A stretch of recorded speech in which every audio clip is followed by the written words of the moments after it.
Welcome back to the Bucksum Field Kitchen, and here we are doing a winter or autumn dish of blackberry and apple crumble with a oat topping. Blackjack topping. With a blackjack topping. Okay. So just grab a couple of lovely fresh apples from the tree, ready to make our apple and blackberry crumble. I'm going to peel the apples, and Tracy's going to segment them up, and we're going to put them on the stove and just sweat them down a little bit. Segments like this first. It's really easy. We're going to keep all of these bits in the brown paper bag, and those go in our green compost bins because the brown paper bags break down just as easily as those very expensive green things that you buy in the supermarket. Right, this is going into just enough water to cover the bottom of the pan.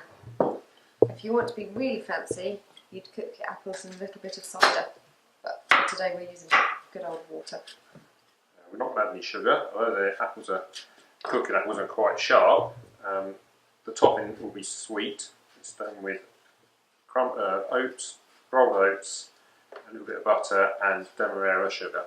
So the sweetness will come through, and also with the blackberries, which are not sharp, they'll sweeten it as well. So no need to add sugar to your apple on the stove. Okay, so that's all of our apples into the pan. A little bit of water covering the bottom of the pan.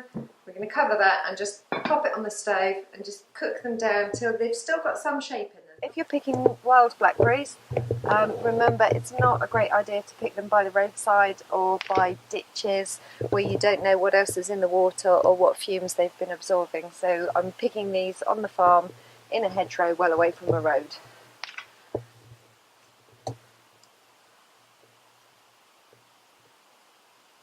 And I'm going to give them a good rinse so that any earwigs and bugs come out.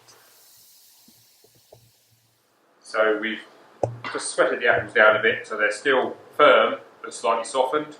Tracy's now going to add the freshly picked blackberries in. So these don't need cooking, they'll warm through the heat of the apples. So just give them a little stir without smashing them up too much. They'll cook down anyway when they're in the oven. And you bake the whole crumble together. And then pour into your dish. So as you can see, you've still got the shape of the apples, because don't forget, it's going in the oven for about 20 minutes. They're going to get cooked even more, and we don't want mush. Okay, that's all nicely in there. Oh, a little bit more, just to make sure. So we're going to save on washing up and make our topping straight away in this pan. Right, so we've got 3 ounces or about 100 grams of butter. I'm going to melt in the saucepan to make the topping. So melt your butter first. Once the butter's melting, I'm going to weigh off 6 ounces of oats. So you've got half as much fat as you have oats. So if you like a really deep topping, you might want to use 4 and 8. So 6 maybe.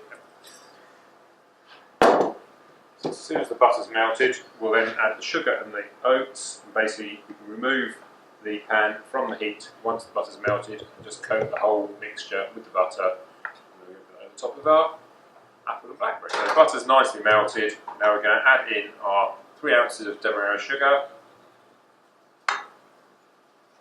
and 6 ounces of oats.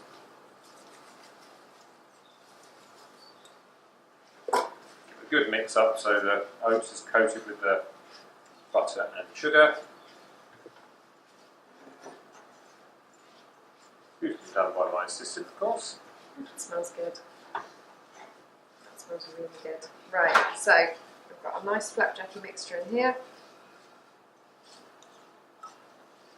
Add it and make a topping over our fruit. Once it's all in the pan, ready to go in the oven, 25-30 minutes until the top is nicely brown. Crumble should now be ready, so I'm just going to open up the oven, pop it out, double check. As long as the top is looking nice and crispy and golden, then we've got a lovely blackberry and apple crumble with a oat topping. Well done.